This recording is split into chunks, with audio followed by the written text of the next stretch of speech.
When you look at the Brandon administration in terms of what and it's all about pursuing partisan narratives.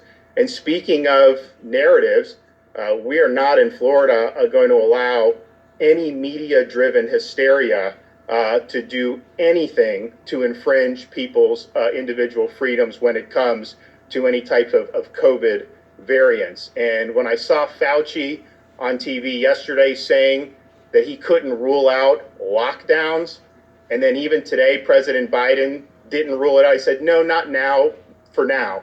And let me just say, in Florida, we will not let them lock you down. We will not let them take your jobs. We will not let them harm your businesses. We will not let them close your schools.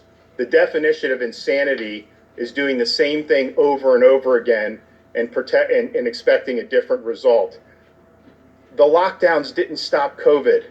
Forced masking, they said last year, would end the pandemic if 80% wore masks. Many more than that were wearing masks, and it hasn't worked. They said you could get COVID off surfaces, which isn't true.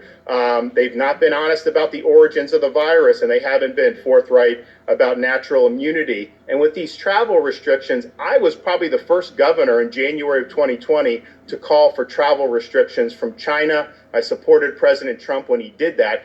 But we have to take a step back and acknowledge that those travel restrictions just didn't work. The virus had already spread.